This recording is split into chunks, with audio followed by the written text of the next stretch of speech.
In the monsoon of 1974, the trenches of Quezon Camp weren't made of dirt. They were made of liquid mud and fear.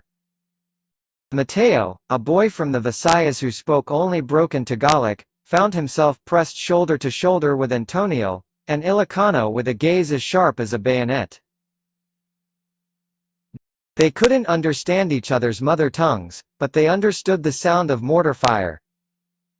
Every night, as the jungle breathed its heavy, humid air, they shared a single, thin military blanket. It was the only warmth in a world that felt cold and indifferent. Without a word, Mateo would hand Antonio half his rations, and Antonio would sharpen Mateo's knife. They weren't just soldiers, they were two halves of the same soul, surviving on a language of gestures and shared silence. Their luck ran out during a midnight patrol. The jungle turned into a trap of gunfire and screaming. Mateo and Antonio were cut off, cornered in a ravine, and tied up with rough vines that dug into their wrists. They spent 2 days in a cramped hole, shivering from the damp earth and the lack of food. Communication was impossible, but when Antonio found a sharp rock in the dirt, he didn't need words. He spent hours sawing at Mateo's bindings until his own fingers were raw and bleeding. When the ropes finally snapped, they didn't wait for a plan. They scrambled up the muddy slope and ran through the thick brush, their lungs burning and thorns tearing at their uniforms.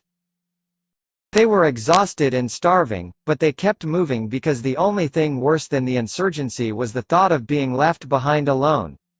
Bilis! Antonio hissed, pulling Mateo forward. Rescue came as a roar of engines and shouting voices, but it wasn't the reunion they imagined. 2 different military units had converged on the extraction point.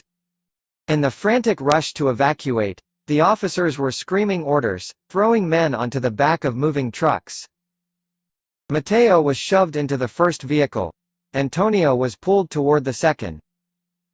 There was no time for addresses, no time for a map, and no common language to scream their promises. As the trucks pulled away in opposite directions, the red dust of the Quezon roads rose between them like a curtain. Mateo leaned over the tailgate, reaching out into the empty air, watching Antonio's face disappear into the haze. He didn't know then that the silence of the jungle was about to last for 25 years. Manila, 1999. The city was a different world, full of glass, neon, and the smell of roasting coffee. Mateo was no longer a scared boy in a trench. He was a man with a slight limp, a graying temple, and a family that loved him. He was walking through a crowded mall, his wife's laughter and the chatter of his children filling the air. He was content. He was safe. But then, he stopped. The world around him seemed to decelerate, the noise of the shoppers fading into a dull hum. The standing near the fountain was a man in a crisp baron, his posture still as rigid and disciplined as a soldier on guard. The man turned, and for the first time in 2 decades, the red dust finally settled. Mateo's breath caught in his throat. It was the eyes. The same eyes that had watched over him under a thin blanket in 1974. Across the polished floor of the mall, Antonio froze.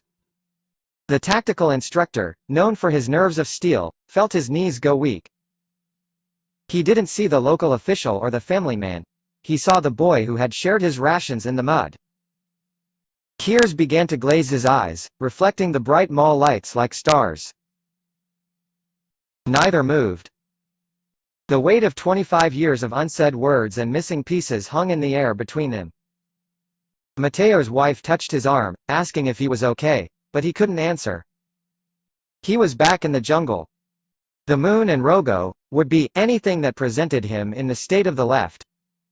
He was back in the silence. Various silences.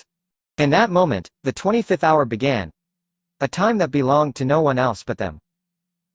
Antonio took a single, shaky step forward, his lips trembling with a name he hadn't spoken since the dust rose in Quezon.